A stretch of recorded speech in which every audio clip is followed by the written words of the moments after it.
Hi, Lauren. Hi, Laura. This is Lauren and this is Laura, also known as Lo and Behold. Behold, baby. It kind of seems like it's derived from your last name, like Buchelt and then... Yeah, there's a B. Maybe. It's a B. It was funny. It was funny at the time. I like it. Okay, now we have to show our twin microphones. They're fraternal twins. Yeah, I love it. I love the red light. It's like some alien robot is staring at us. I feel like it's lighting up my eyes, though, or lighting up my face. Part of the Matrix. We're about to die, really. Well, that got dark quick. Welcome to Lo and Behold podcast. We're all about to die. Oh, no. Mine fell over because I had it balancing on something, very poorly balancing. And it is hot in Texas, but wait. I wanted to show you something. Did you like my theme song that I came up with? Did you, write this and compose it? Or how did this... Okay, so the Tell me theme how this song... happened. The way the theme song came about was I was reminded how you said we should have a theme song. And I was like, We need, intro music, yeah. Intro music. Make it, all sorts of official. Okay. So,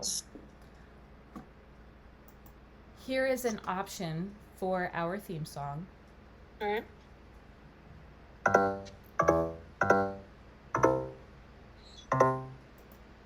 Now, I think that's brilliant. I was inspired by the simplicity of the NBC little jingle they have, like the dun dun dun, or whatever that is. I haven't watched NBC in a long time, so that might not be what they have anymore. But then, I really like Napoleon Dynamite and how they just mock everything from the 80s and 90s. And I just was like, yes, that we need something simple and not serious. And so, I was gonna say it's pretty ridiculous, but I feel like it fits well. Yes, yes. I was like, this encompasses. It's the aesthetic, the whole feel, and so yeah, I just really liked it. But if you don't like it, we don't have to. No, I do.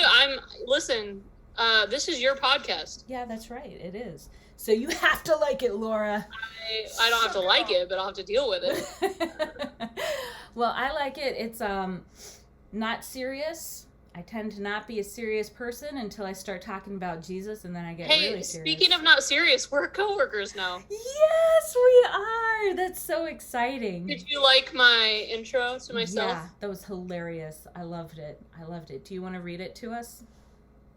If I can find it. There's been a lot of talks about jackets since then. Mm-hmm.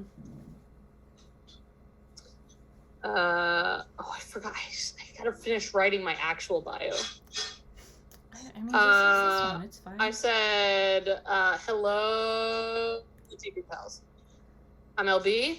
My hobbies include discipleship, the Bible, traveling, my siblings' children, and drinking pina coladas while simultaneously getting caught in the rain.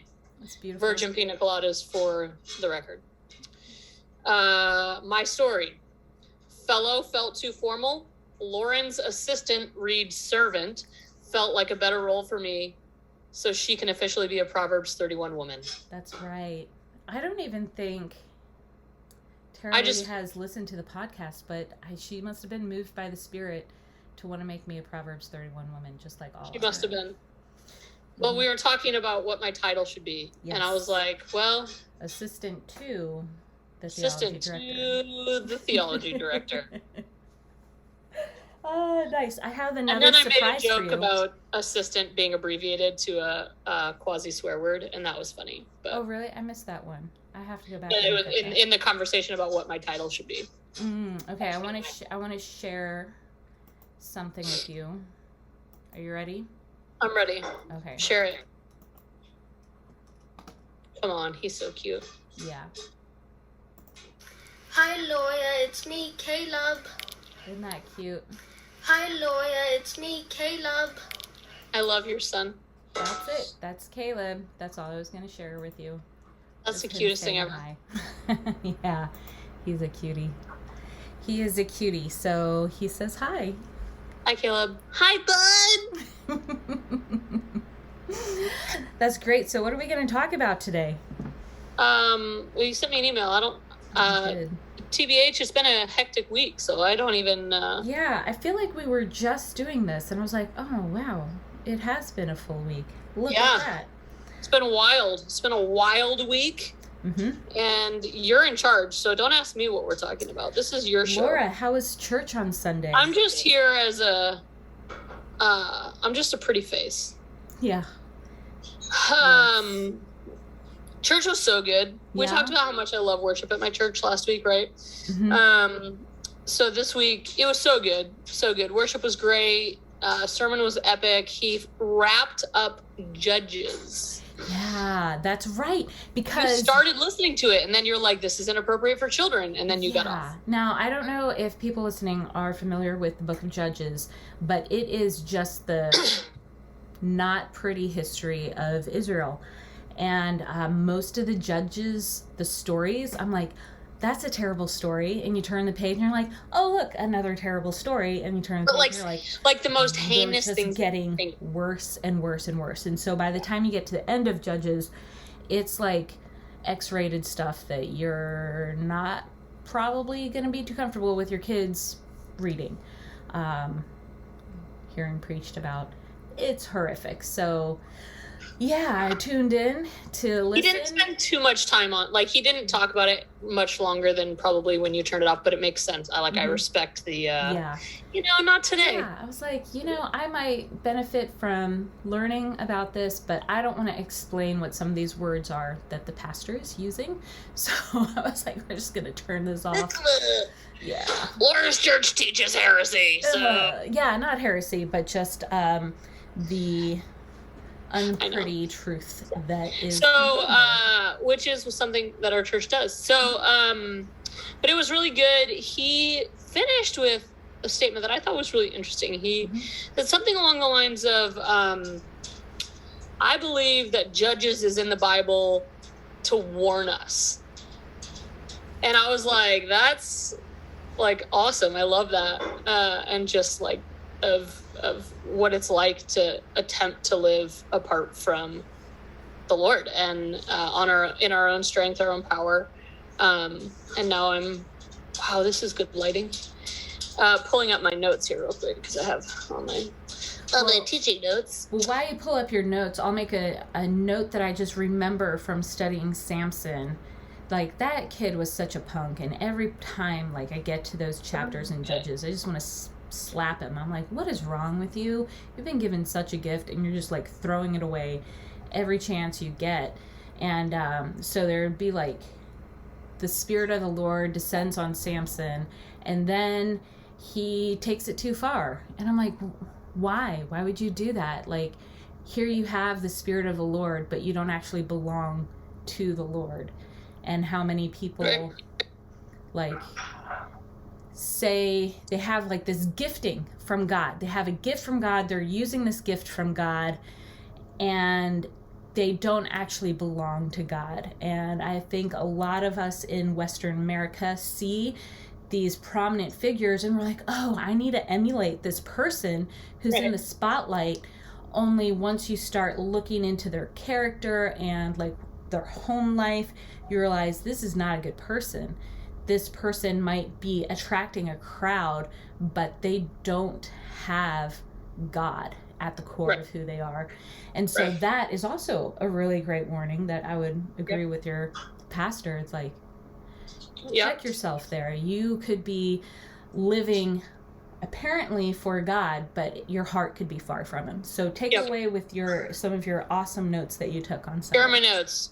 Judges 21-25, which is the last verse in the last chapter.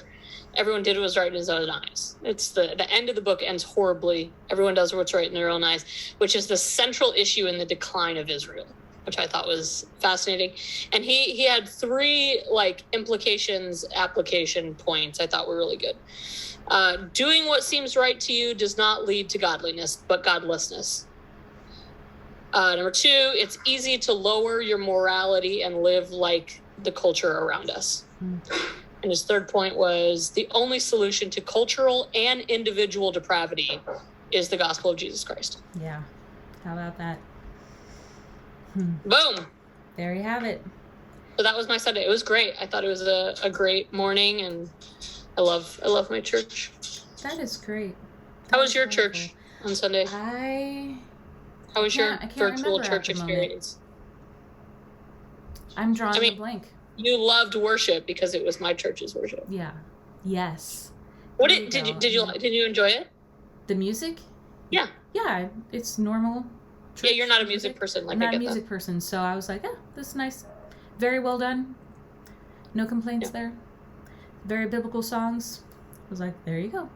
Very nice. Oh, but it's very short. It was only like 15 minutes long. I was like, oh. Is it normally just that short? It's like 3 songs? Yeah, three or 4, depending on the week. But yeah, it's we have our service is an hour. Okay. There you so the message is normally a little over a half hour ish, right around, and then there's normally a response song at the end of the service, like the end of the sermon. Mm-hmm. Like the end of the sermon leads into a song of worship, and then after worship is like announcements. Mm-hmm, mm-hmm. So we like end on housekeeping stuff. Nice. There you go. I had something I was gonna say, but it went left my brain. So I don't know. I was like about to say it, but there you have it. I try to edit out the quiet parts where I'm just sitting there going, "What was I about to say?" So people are gonna think like I'm the type of person who's ready to say the next thing all the time, but really there are gaps where I'm just sitting here going, what was I thinking? I don't remember. Also, I've been very tired recently. Junia has decided that she is just gonna like stay up between midnight and 2 a.m. just hang out with me. And I'm like, girl, go to sleep. And she's not interested. It's hard when she's so cute, though. It is, because she's like giggly and happy, and then she'll like start to fall asleep, and I'll be like, oh yay, okay, we're done playing, and then she's like, no, I wanted to play some more, and I'm like, so she's getting better though. Like she's cut it back to like 11 to 1 a.m. and so I'm hoping that as we progress through next week, hopefully this will be back to normal hours. Is she sleeping right now? She was, but Grandma and Grandpa are here, so she might be playing with Grandma and Grandpa. So, right. But she is still a newborn, so she's not really doing anything other than just like looking at people and laughing. Yeah. So staring, eating, and pooping. Yeah, and laughing though. It's the cutest thing. None I'm very of my grateful other to hear newborns have like giggled like that. So it's been very pleasant to have the giggliest baby at my oldest age, because I think like being old makes you more tired. Being older. Like, the older you get, the more tired you get. And so having a very pleasant baby at the end of the baby cycle is that's nice. When you say getting old is just offensive because we're very similar in age. Right. I mean, like old as far as childbearing years. We'll just use older. Older than I was when I had my first one, which was over a decade ago. So, yeah. I felt like I was very young and energetic, and I just like tied that baby to me and like ran and did life however I felt like. And now it's like, we gotta schedule everything. I'm tired and sluggish. So I did think of one neat question for us, which was, which secular movie or song has taught you about God or a biblical truth? So kind of like you didn't expect it to teach you that, and then there it was. Do you have an answer for this question? Let's see. Well, there's the obvious, like, Lord of the Rings, where it was purposefully done that way, though. I was going to say, like, is that secular? even though the movie production had no Christian affiliation whatsoever, you can still see the original intent of Tolkien. So I feel like that is kind of cheating. Like, that doesn't really count. Yeah. But one thing that I really liked, Star Wars, you have Anakin's story arc where he is kind of this cute little kid-ish. You know, people, they debate about whether he was a cute kid or not, but he's supposed to be this cute kid. They try to portray him as a cute kid, at least. So put the debate aside. He's supposed to be a cute kid, grows up into angsty teenager, turns into very angry young adult. They did Hayden Christensen dirty. I think he's a fine actor. I thought he was too. Are people saying otherwise? I did not know that. Absolutely. I loved him. I thought he did a great job. I concur. Fantastic. And then he turns into Darth Vader. Sure. And is just pure evil for a long time until at the end of his life, he is redeemed. And I think like that is a beautiful story about how we all live this life. People are basically good, you know, in quotations, in their childhood. They still need Jesus, but they're not, typically aren't going around like killing people. But then some of us go very dark and do heinous crime, but the story there is like no one is beyond redemption. And I like that. That is a little truth that is stuck in Star Wars that goes unnoticed. So that's one reason I really like Darth Vader, and his entire story arc is no one is beyond redemption. So that is a truth. You know what? Just this conversation makes me actually like Darth Vader a little bit. And that's saying something, because I historically has not been a fan. Yeah. No, yeah, totally. I understand that completely, because he's not a good guy until he does like one redeeming thing. Yeah, in college I took a class called Images of Christ in a Novel. Oh, cool. Where we read secular novels that had Christocentric / redemption themes to them. Mm-hmm. So I read The Man Called Thursday, GGKHS. No, it wasn't Chesterton. I don't remember who it was. So when I was in college, before my Images of Christ in a Novel class, I was in a speech class, and I actually did a whole persuasive speech on the Christocentric themes in The Matrix. Ooh, nice. And I don't want to brag, but I got 100%. Yeah, those are thick in there. That's great. You start getting into like this. Now I'm going to date myself, because this was back when the Matrix franchise was starting. Mm-hmm. So only the first movie was out. Mm-hmm. Yes, I was in college when only the first movie was out. Yes, as was I. Oh, there it is. So that first movie especially, you start adding those other ones, and then it kind of go off, yeah. But that first one, it spins real nicely. Yes, it does. I heard of several youth pastors using it in their sermons, so yeah. I mean, Morpheus and Neo, I mean, all of it. There's just so much. There's so much there. So yeah. I say that just because, but I'm trying to think like recently even. Yeah, I'm like trying, in this century, I'm trying to decide how. There's something from this century that maybe. I haven't just this is everything that we put on the internet lives on the internet forever. Mm-hmm. And I try really hard to keep certain things not public information. Sure, yeah. Certain opinions that I have. Yeah. Because the controversial ones. Right. I know. I already know what movie you're thinking of. Now I'm wondering if it's the same movie.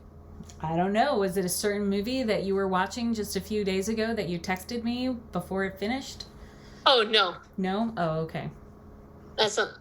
What did I text? What movie was Now that? you can't Anyway, even remember. no, it wasn't that one. Okay. But I'm going to tell you what movie it was, but like, I need you to know that sometimes I like to like try not to make controversial statements, but I think enough time has passed since this movie has come out. Oh, okay, I see. Not going to be controversial. The Shack, I thought. Now, I get it was a Christian-ish book. I thought The Shack was an excellent movie that, even though it had some theological points that I would go, huh, I thought the storytelling is excellent, the film work is excellent, the acting is excellent, and I think Christian movies are historically terrible. Yeah, they are. On those fronts. And so to have a like Christian movie, although it's not. Is it done by a Christian company? I don't believe. I think it's Lionsgate. I never saw it, so I don't know. So good. The movie is really well done, and I think there are a lot of people who are believers, conservative believers, who would say like, you can't have Octavia Spencer as God, right? Like, okay, I get that. The point in her being God is that God is who we need him to be, which is not a true statement. Like, right. God is who God is, and right. But on the same token, okay, God for a is second who we there, need. I thought that's what you were saying, and I was like, all right, I think I need to hang up. You're like, and I need to go for a second. I'll be right back. Don't go anywhere. No, you stay here. Just gonna press mute and call a mutual told you friend. it's controversial. I prefaced this. Yeah. I don't think that God changes and takes on forms of who we need him to be. Like, I think that's stupid. Yeah. However, I do think that God is exactly who we need him to be because he is God. Right. So he doesn't change who he needs to be to fit our need, but he doesn't change who he is to who our he need, is, but yeah, in and of who he our is. need, whether we realize it or not. Correct. Yeah. And so like their whole thing is like, oh well, God's not a black woman. I think part of people's issues was that she was black, but that's a different conversation for a different day. I don't know. We're not gonna talk about that.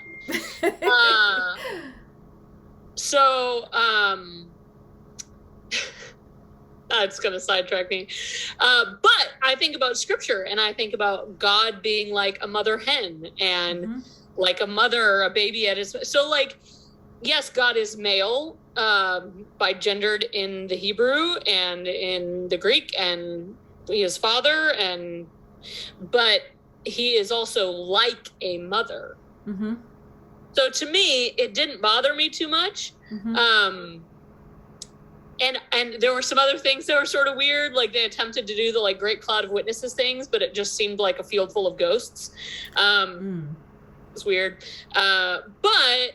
So it kind of got it felt new agey a little bit in some of those things.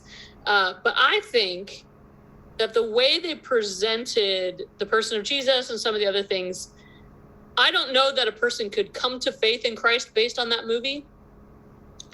But I think it has the ability to open up doors to authentic wrestle. I think the Lord could use that movie in huge ways. And so it really bothered me when so many evangelical Christians came out so strongly against the movie. Yeah, I mean, that's why I never saw it, was that they were like, don't watch this movie, it's terrible.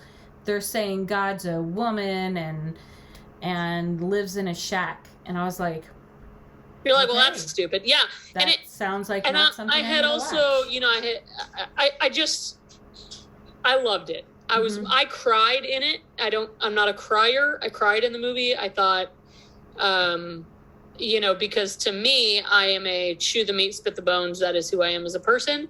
I was able to watch it and grab onto the beauty of the grace of God in the life of this man who loses his daughter in a horrific way. Mm-hmm. And it's like, right, it's mind blowing. So for me, I thought The Shack was one of those movies that's just like so good. That's great. Well, I have not seen it, so I really can't say yay or nay. Yeah, don't watch it with your children. Oh, okay. Good to know. Will not do that then. All right. Or at least not the little ones. It's pretty graphic at the beginning, and then it's okay. My kids typically, like, even my older one is still like really innocent in what he likes to watch, so he just is not interested in the shows that his peers are interested in. Sure. So what you're saying is straight up sheltered. Yeah, well, I mean, he doesn't even like Marvel movies Accidentally because they're sheltered. too scary. And I'm like, okay, well, I'm Have watching him come Spider-Man. stay with me. We'll toughen him up a little bit. He, I took him to see Spider-Man, and he was like, this is awful. Whereas my second born, he really liked it. He thought, this is amazing. Look at him jumping all over the place. And, not scared at all. So Did you see that they recreated the Spider-Man meme where he like points at? Yeah. They like recreated that in the movie. Yeah, that was funny. Those three, I guess it was supposed to be a surprise that all three of the Spider-Men were in it, but I guess maybe I heard an accidental leak like months ago. So it was not a surprise to me. I was like, I know that they're all going to be in here because you told us already. Why is this a surprise to people? I avoided all information about it, so I did not know it was. Like, I thought I was avoiding information about it, and I went to go see it opening weekend because I didn't want any actual spoilers. But this was like the first I had heard, we're making a Spider-Man, and all three Spider-Man are going to be in it. And I was like, oh, well, that's fun. And so it was like ruined the second I heard about it. And I was like, oh, okay, this was a surprise for everyone else and good for everyone else. They got it. But you know what? I feel like me flying down and surprising you was enough surprise that you needed for like a while. I know, that was enough surprises for December. That was great. Yeah. Yeah. Yeah, that was a special surprise. I'm gonna bank on that one for a while. Yes. Yeah. That can last you a while. Maybe I can surprise you sometime. I don't know how that's possible with a newborn. A little hard. It was hard to do. Yeah. Because you had Tara Lee to help you coordinate that. Yeah, so she made it happen. Yeah, she's sneaky, very clever. All right, so this was your first week of D group discussion. Now, this isn't a D group podcast, but it is something that we have in common, and it is something that influences my spiritual walk, and I'm assuming yours as well. Was there any point in your discussion that you were like, yeah, that's really insightful, I'm going to remember that, or was it just a normal intro to the community that is the Trinity? I get really excited when I talk about the Trinity. And so, this first week there wasn't anything for me that I was like, but several of my group did, which was really cool because I'm like, I know, isn't it awesome? And so I fed off of that. Mm-hmm. And we didn't get super deep into it because the book is actually on back order. And so some of my people couldn't get it yet. Yeah. So we're next week gonna really do week number 1 and just talk about the podcasting, just the Keller podcast, just a little bit. That's nice. That's nice that it's split up that way, that you'd be able to do that. Yeah. So that'll be good. But no, I thought it was excellent. I thought that it was very well done. My D group is a bunch of my friends from different seasons of my life. And so getting to live in community intentionally with people that live all over the country that I have loved in different seasons. I still love them all in this season, but have been close in different seasons, is a really sweet gift to me. Mm-hmm. So I was just in a tough spot. I had a hard week. And so going in to lead my D group, I was like, I don't really feel like going and leading a small group for 2 hours on the emotional state that I'm currently in. Mm-hmm. But the Lord was so gracious that at the end of it, it's just like, what a gift, right? Like, what a gift. How about you? Tell me about your Trinity. I went into my session, or not session. We call 6-week sessions. What do we call a day? I went into the day exhausted because Junia was up very late that night. I didn't go to bed until 2 a.m. and then my D group starts at 6 a.m. And so I was barely making sentences, and I felt like an idiot because I was like, the thing with the thing and the other thing, the thing and the thing with the stuff, and no one seemed to notice, which kind of concerns me. Because I'm like, do I always sound that stupid? Maybe I do. No, because here's the thing. Your intellect is like, when you're dumb, like you're on like normal people level. Down to normal people level. You're like, I got nothing. And everyone's like, she's one of us. She's human. Oh, yeah. One person... I don't mean to like toot your horn or anything, but yeah, thank you. That is sweet. I mean, my husband says the same thing all the time. Like, I walk into a room and I'll be like, oh man, I felt like such an idiot. And he's like, yeah, you only sounded like the rest of us, but that's okay. I'm like, thanks, babe. That's sweet. I don't think of other people as being idiots ever. Well, maybe that should tell you that you need to reframe how you think about yourself. But please, let's continue with the conversation about the therapy session, Laura. What? Damn, knock that time. off. This is, lo and behold, this is not therapy. Oh man, so yeah, one person mentioned how let us create them in our image, in our singular image. And I was like, that's a really great insight. Yeah. Whether you believe that us there is referring to the Trinity or to the spiritual realm, it's still just one image that is being referred to there. And so I was like, that is really beautiful to me. I really enjoyed hearing one of my members say that. I was like, yeah, that is cool. Yeah, some of those singular and plural nouns and things, and I thought that was particularly telling. I thought it was cool, like really insightful. Yeah. And just a neat thing to look at.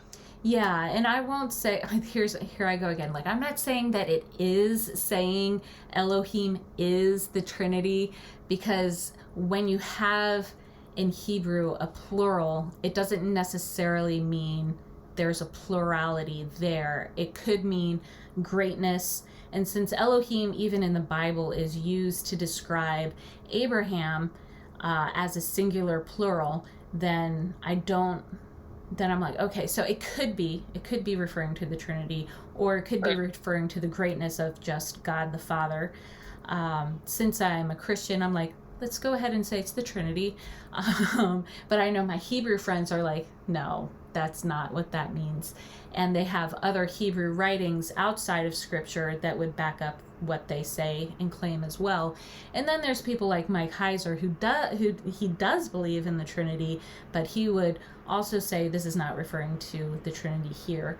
And so there's a little bit of debate even within Christianity. Is this a Trinity reference in the Old Testament? Maybe not. And it doesn't shake my faith one way or the other, but I think it's cool. It's awesome. Yeah.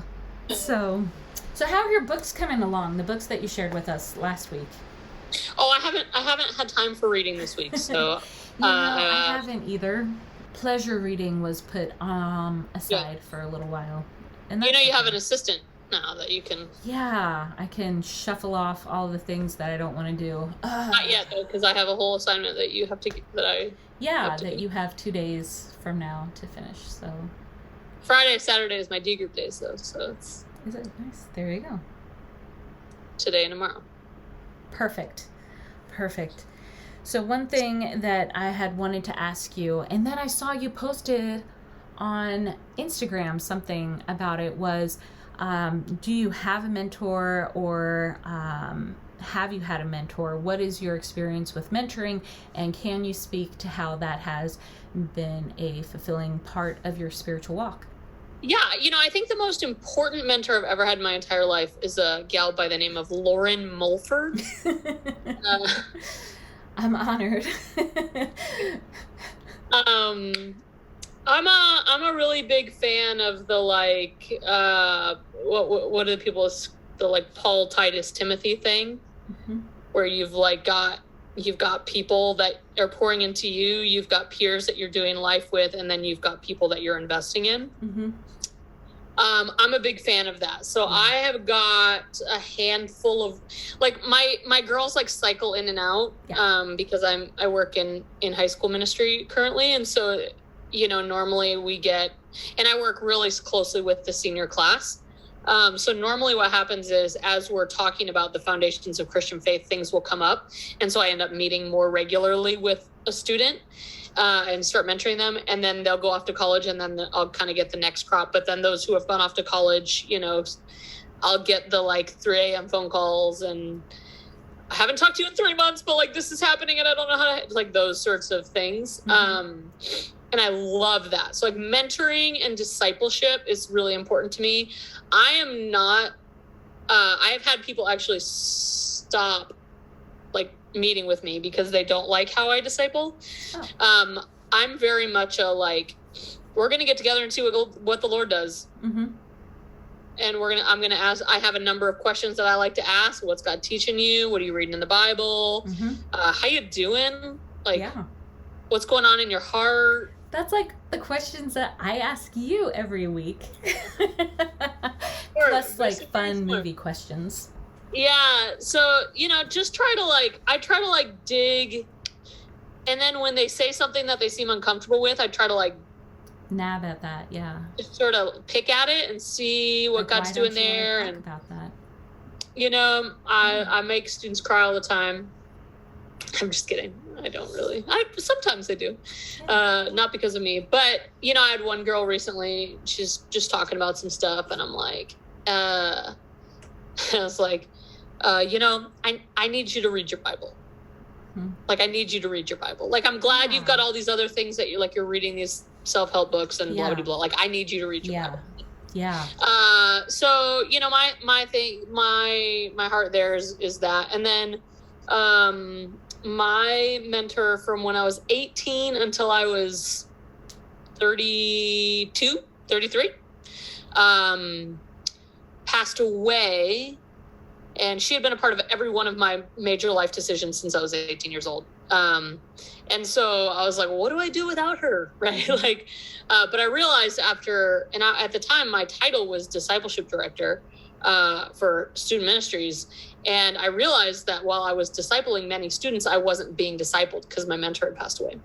Mm-hmm. So I called up a friend, the gal who's a little older than me, that I really respected her marriage and her family and her walk with the Lord. And we started meeting, semi-regularly.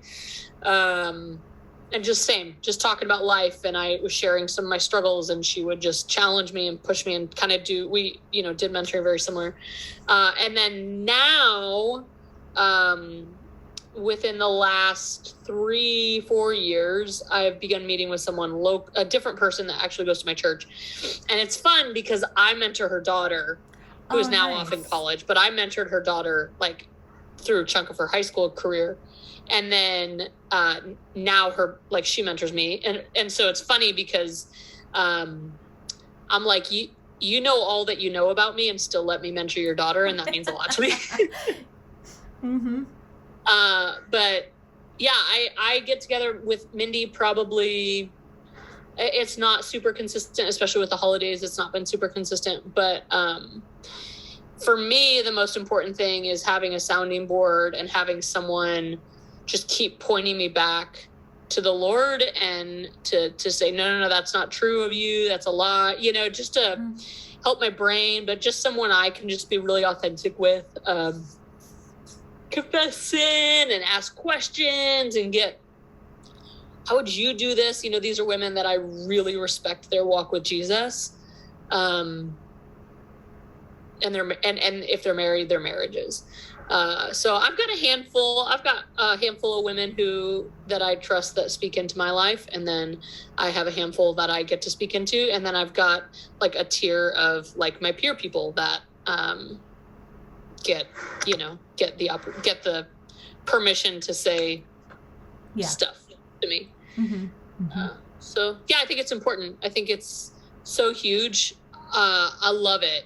I tell people, I believe I have this view about evangelism and discipleship that's, I feel like really succinct. Mm-hmm. Evangelism is you don't know Jesus and you need Jesus. Mm-hmm. And discipleship is you know Jesus and you need Jesus. Right. Mm-hmm.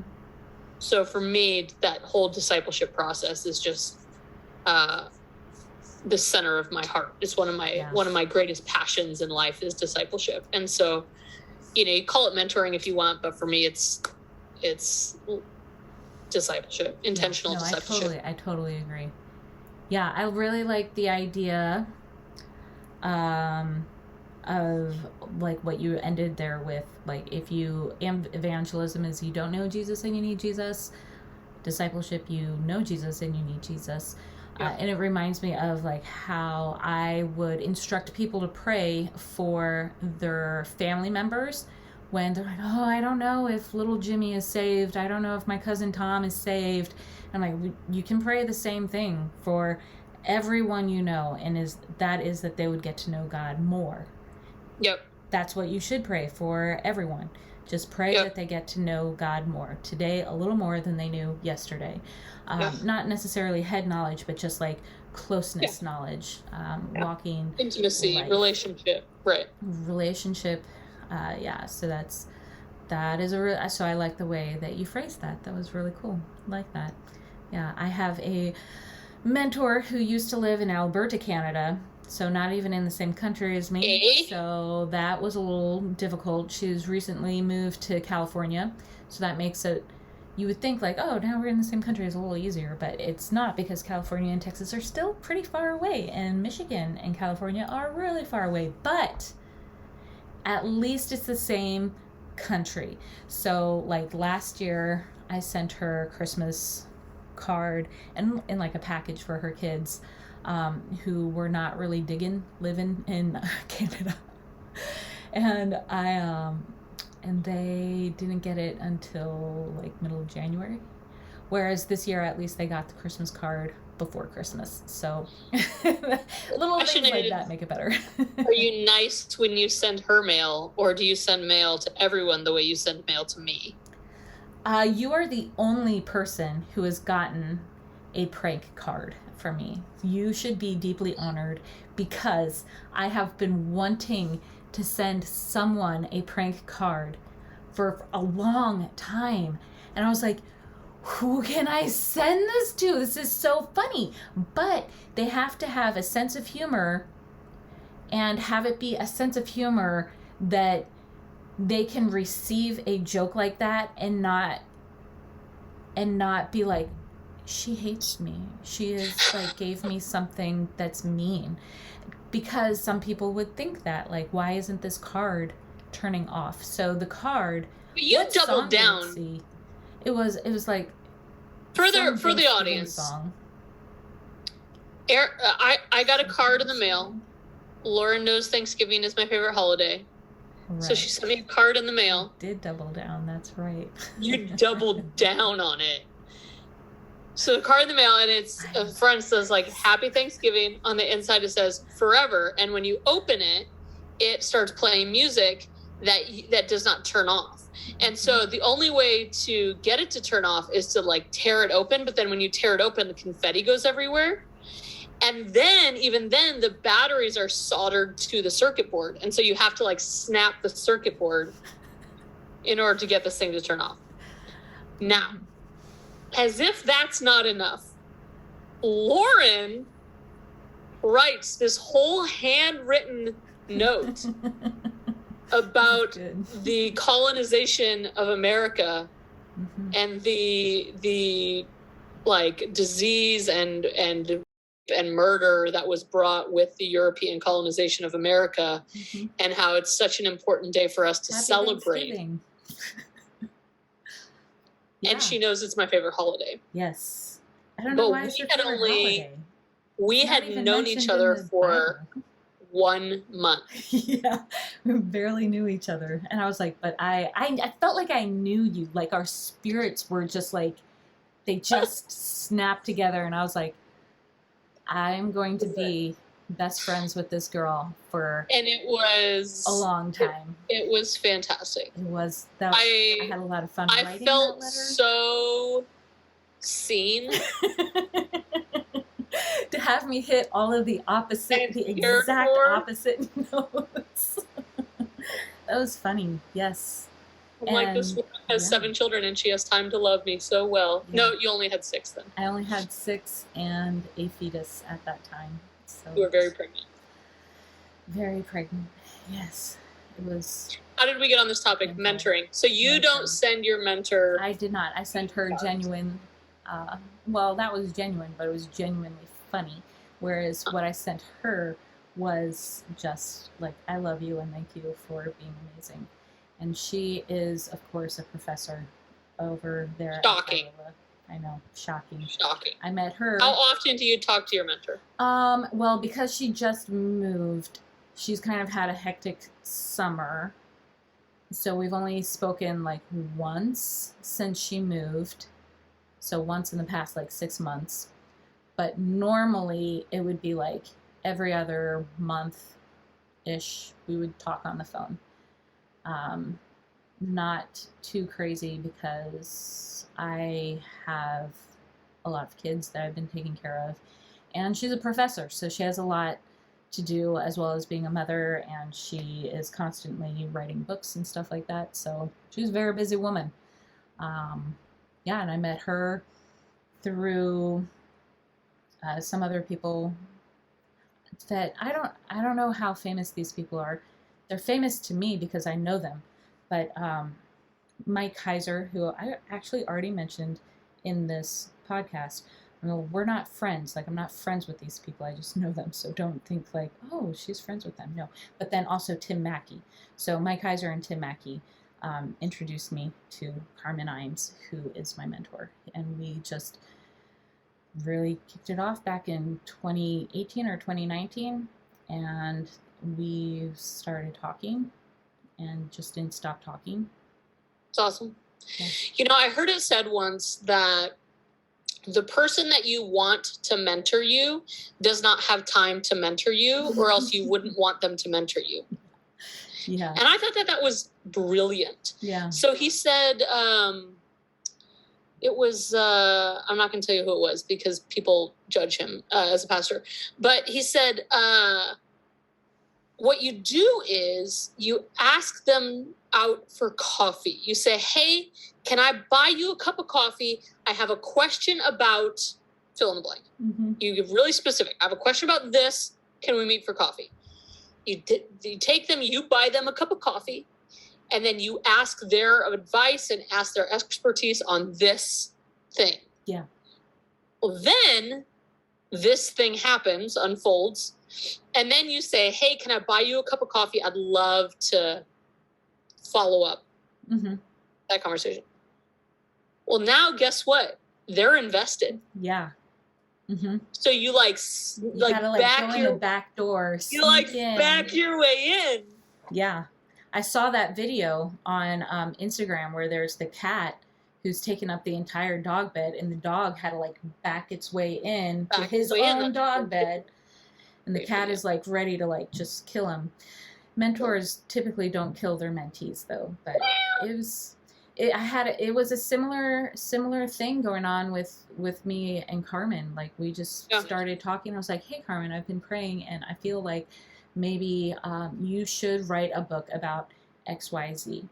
And she was like, that's a really good idea. Let me talk to the publisher. Publisher comes back and says, that's a great idea. Get on that. We'll publish summer 2022.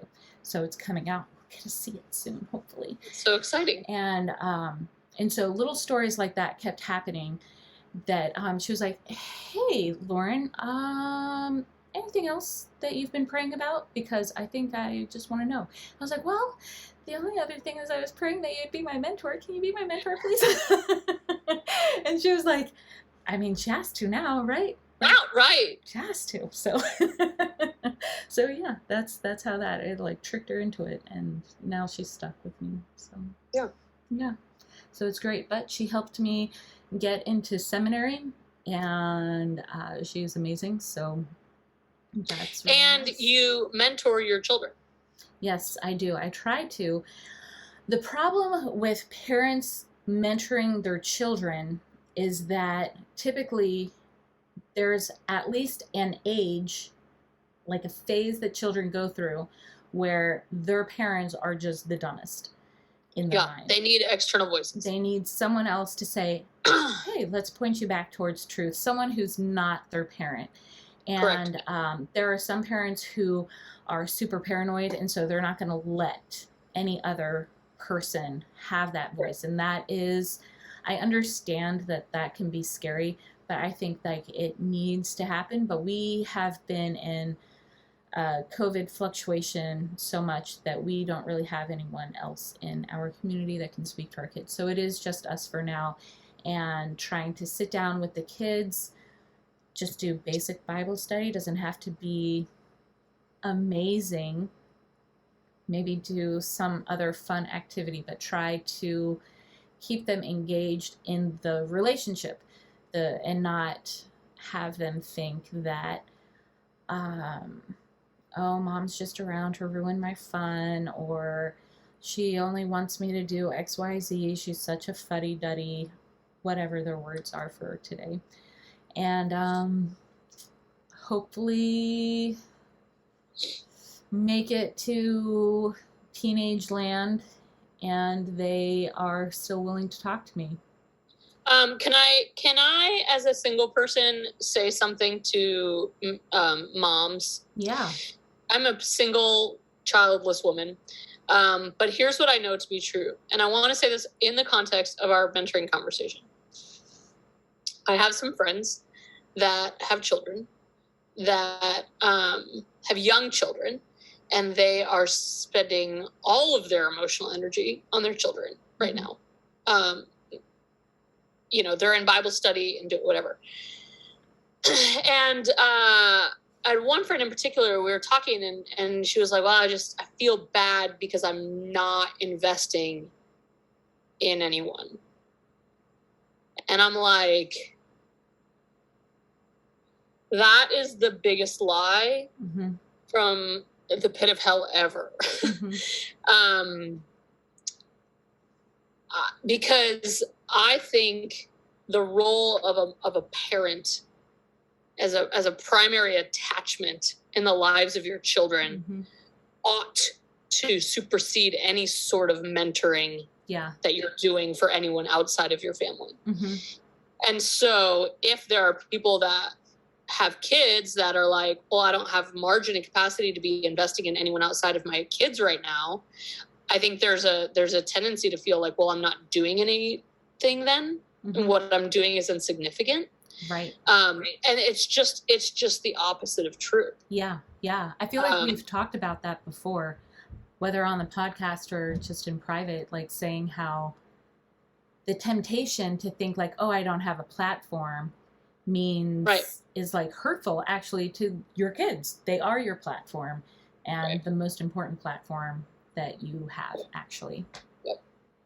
Yeah. So I think even as I say, like, I think it's important to have a, Paul Titus Timothy, like I mean that with, as a single person, for me, I get to mentor a bunch of really cool high school and college girls. I don't have kids, right? Yeah. Like I don't. Yeah. So I have more margin and capacity in my life to do that. And it's not a shame thing. It's not a better or worse thing. It's just a thing. Absolutely. So, yeah. You said something that this is like going to derail us from what we were already talking about. I used to say this all the time, that is a lie from the pit of hell. But actually, hell is one of the most truthful places there is. And so I'm just going to throw that out there. Like all of the masks are burnt away down there. Yeah. So lies don't come from hell. Just going to throw that out there. Thank you, theologian Lauren. And that reminds me of an article I shared with you, or a blog post did you read that? Yeah, I thought that was interesting. It was interesting. I like how much you prefaced that it wasn't a passive-aggressive swipe. Right, because I know a lot of people who do that, and it bothers me. And I see them do it to other people, and I'm like, oh, don't be passive-aggressive like that. Like, oh, I saw this article, let me share it with you. Just no reason, but really they're inside there. It's like, you're sitting, and I'm just a coward, and I don't feel like I can come right out and say it. And anyway, so this blog post was talking about what the author calls the seminoid, who is this first-year seminary student who feels like they have to go around correcting everyone all the time. And I was like, I feel like this could very easily be me. Like, I can see myself as a teenager wanting more knowledge and then seeing my pastor make some gaffe, probably just spoke wrong, or maybe there's a difference of interpretation, but me being like, well, actually, that's not how it goes. And it's just rude. It doesn't serve any purpose. And so that's the context that this paragraph was taken from.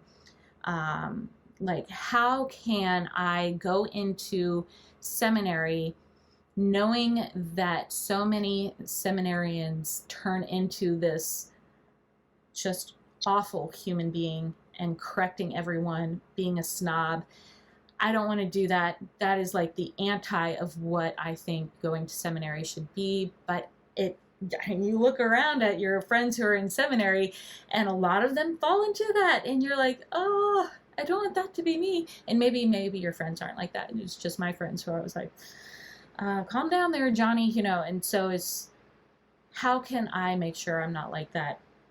And one of the points, if you don't mind me reading this, was this guy saying, minister from your weakness. Seminoids, which is kind of a derogatory term for that first-year seminarian, like others of us, assume that they minister most effectively from their strengths.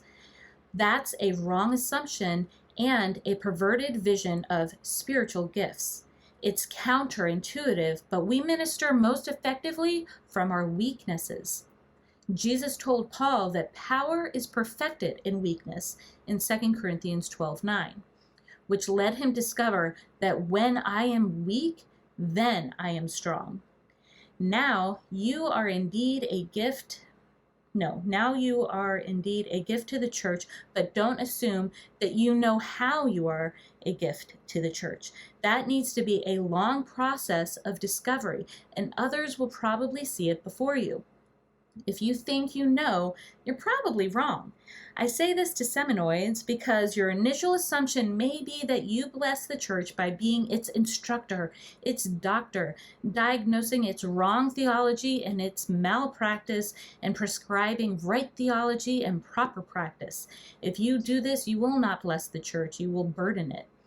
And so that is from Tim Gombis, who was a professor at my seminary, and he says a lot of smart things. He's no longer at my seminary, but that's how I met him. And anyway, it was just really insightful. Now, I'm not saying like that is die-hard truth. Maybe you do know where your strengths are and your weaknesses and where you are serving the church. So I'm not saying like that's 100% always accurate, but I know for me, the temptation is to think like, I know what's going on. So I'm just going to like be that person that can help. I just want to help. But really, are you helping? Are you really? You helping or are you hurting? So the wise thing that he mentions, I think, elsewhere on his blog was just to shut up, just be quiet. He was remarking on his own past experience being that person and how many times he regretted saying something, whereas he's never regretted not saying something in this context. And so I was like, yeah, I think like introspection is really going to help not become that person. And also I can just dump all of my nerdiness on you every week and just be like, let me get it out with Laura. It's just a brain dump. Yeah, so that's here for it. Yeah, you know what? I thought it's really good, especially having been to Bible school and seminary. I think there's a lot of truth in there. I think the way he's writing what he's writing is the appropriate way to write to the audience that he's writing to. I think the statement,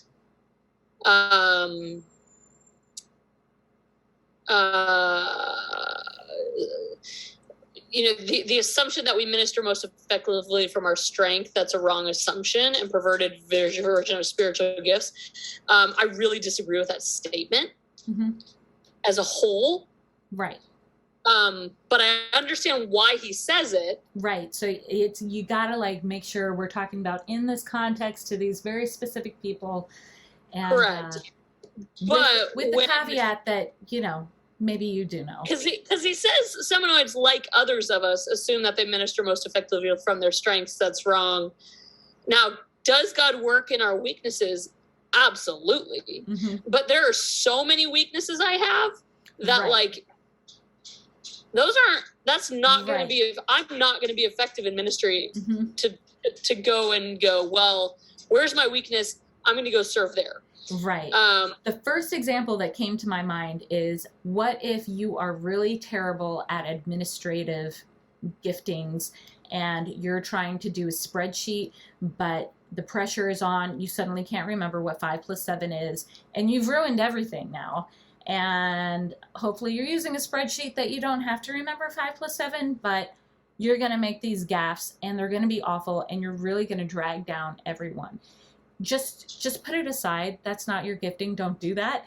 But maybe you're thinking like, oh, I am so talented at being on stage and in front of everyone. I totally got to be on stage. And it's like, you might be good at that, but maybe check yourself. Maybe you don't need to be on stage, whatever you're thinking. And I've had people that are like, well, I think I'm called to be XYZ. And it's like, if that's where you're called, God is going to open the doors for that. You can't force that. That's not something that you can force. That's something that you serve in as humble ways you can. And then as the Lord opens doors, he opens doors. But the thing that like rubbed me was that he was like, that's absolutely wrong. And I'm like, no, it's not. It's not absolutely wrong. So it's the like, and I understand the tone and his audience, and that's why he said, and so I'm all for that. But also some of it is like, all right, Tim, you're saying this to people, you're kind of sounding like you still haven't gotten it all out of your system yet. I just think telling people that they ought to not use the giftings that the Lord has given them because they're prideful isn't necessarily like, I have some people in my mind that I'm thinking of that are dramatically gifted in teaching. Prideful little sucker. But we give him reps.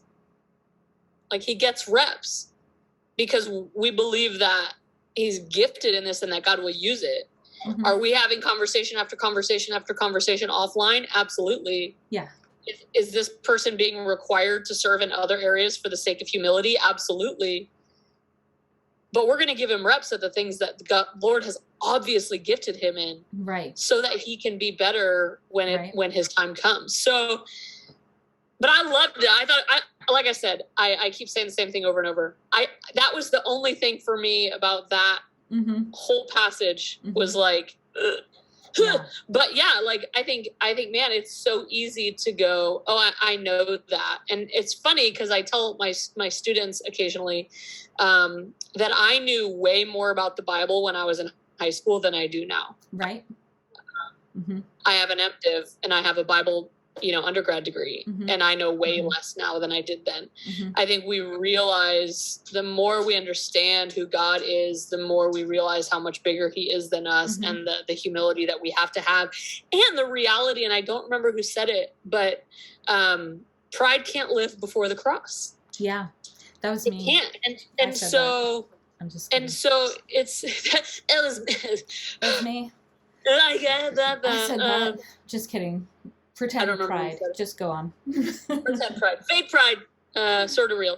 And then, but there's this picture that if we're recognizing life lived in the strength and power of the Holy Spirit as a result of what Christ did on the cross, that gives us unfettered access to the Father. If we're living in that, then we're daily living in the reality of the gospel and in the shadow of the cross. And if we're living in the shadow of the cross, there's no pride in that. We can't, because we recognize our own depravity. We recognize our own need for a savior, and that it puts the whole thing back in perspective. So I think it is tricky though. The more, when you know things, it tends to make you go, I know a thing or two. Yeah. So there's my 2 cents on the topic. Yeah, no, I think Gombis was coming more strong than he actually means, because he's not telling people who are clearly gifted in intellectual capacities to stop going to seminary because you should go out of your... So knowing the whole context of what he's saying is important to not take it to an extreme. But that's just Gombis' style also, is like he kind of is very emphatic in the way he speaks. Which is part of his charm, I guess. Part of his charm to you. You love that. I do, yes. You eat that up. Yeah. Okay, so let's finish things up by asking the question. The question. Where were you wrong this week? And I can go first. All right. This week, I was confronted with Philippians 4:13. Not that I was wrong about that verse, but how it applied to my life, let me misspeak there. Typically, when read in context, we're thinking, where am I rich with money or poor with money? I've learned the secret to be content, and that is to find your strength in Christ. And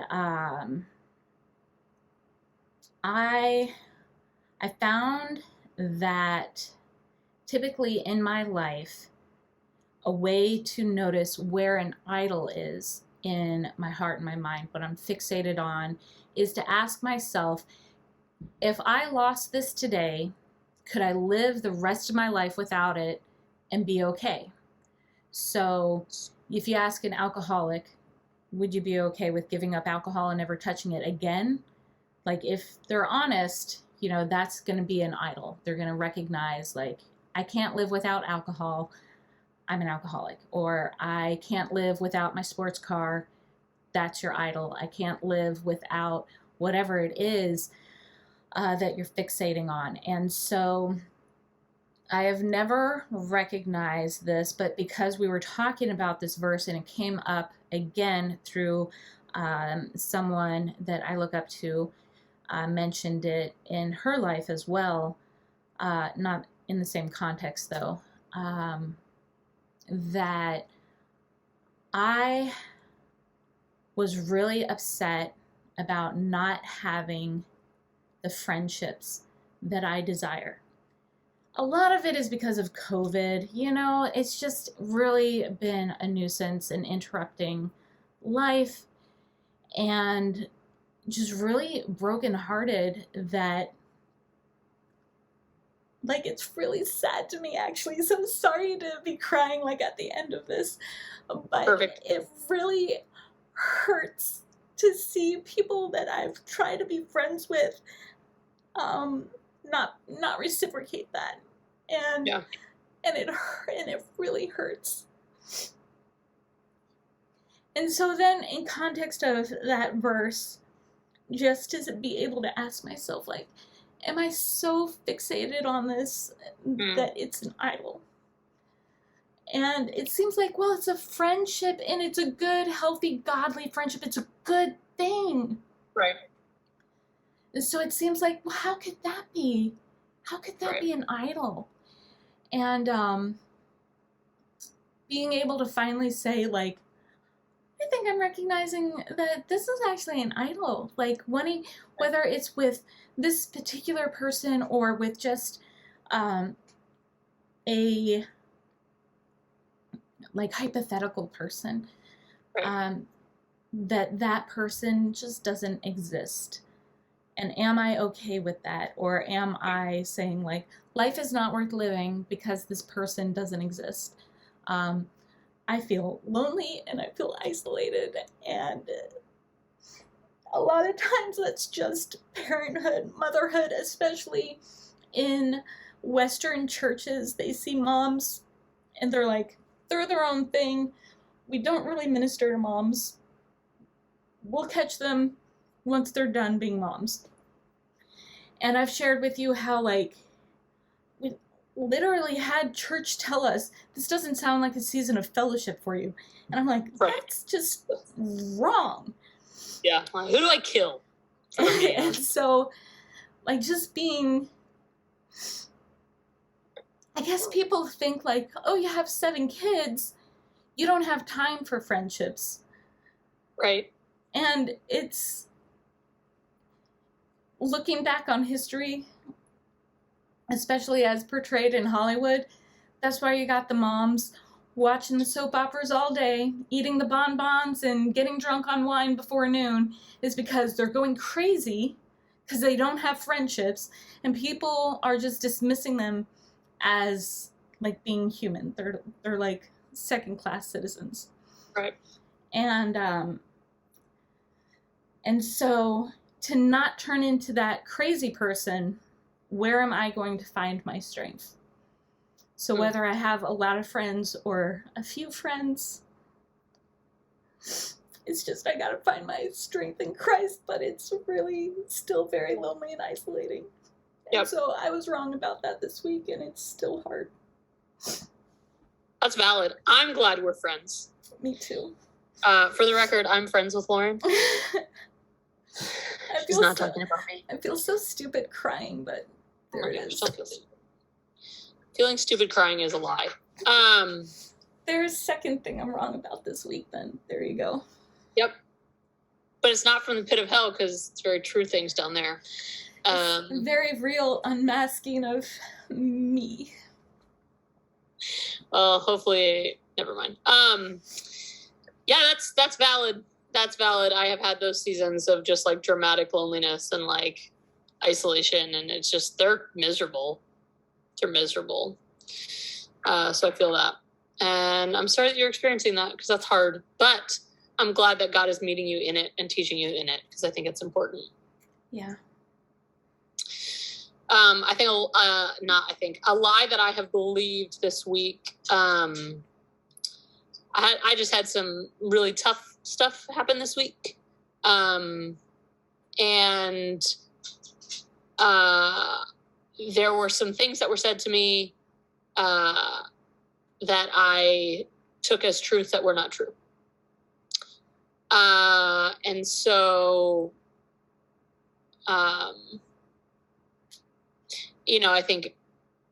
I think for me, it's more like I believed some lies about myself that aren't true. And so by the grace of God, I have a couple of people here that are just really kind to me and to speak truth into my life and to redirect me when I'm wrong. And I was way wrong. And I'm really grateful that I'm able to move past that. I wish I could be like super specific about this, Yeah, but I can't right now. But yeah, I think I was wrong in just believing lies that the enemy really wanted me to believe about myself this week. So how can you go forward, maybe more aware to not so readily believe lies? And maybe don't think, if it's hard for you to think like, how can I do that? What would you tell one of the people you're mentoring or discipling? Like, how can they be better prepared? How can someone listening to this be better prepared to not believe a lie as soon as it's dished out to them? I think part of it is being honest about where you're at and what you're believing with yourself, and with others. And I think you just made an excellent point of there are seasons of dramatic loneliness. So how do you do that? But I think even in seasons of dramatic loneliness, like, we've got to still be real with people. And so, who in your world are you being real with right now? And for me, I had two girlfriends in particular that are here and local and have become friends recently. And I'm just like, this is what's happening. And they're like, oh, no, like, no. And trusting people who you respect their walk with Jesus to tell, because I think there are times that lies are told to us that we, and there's some lies like God doesn't love you. Okay, well, I'm going to find that in scripture that's not true. Mm-hmm. But there are others that feel, even biblical. Yeah. And that feel like, or are coming from someone that you respect, and coming from someone that you care about. It's important to measure messages you believe about yourself with truth and with people who know truth and that you trust with truth, and not to do anything isolated, right? Like that's when we don't include others in the journey, and I think there's a difference between a longing to include others in the journey and a desire to hide. Mm-hmm. I think when we long to include others in the journey, the Lord opens doors for that, though it may not be in abundance. But I think when we intentionally try to hide from people, it becomes so much easier to believe things that are untrue. Yeah. One way that I've noticed I might be believing a lie is if I start unfriending people on Instagram, because I'm like trying to not let people see me. I'm blocking them out. And I'm like, why am I doing this? And then it's like some introspection time to be like, oh, I don't want them to see this thing that I'm believing about myself. Well, is that true? And then being able to say, oh, that's not even true. Okay, I don't have to like unfriend everyone on Instagram. Right. So just knowing your own habits, I think, is another way to just absolutely. How and your tendencies of reacting in the flesh. Yeah. What are those? Am I doing that? Mm-hmm. Yeah. Absolutely. Yeah. Yep. That's good stuff. All right. Well, that's a wrap. We can play that beautiful theme song.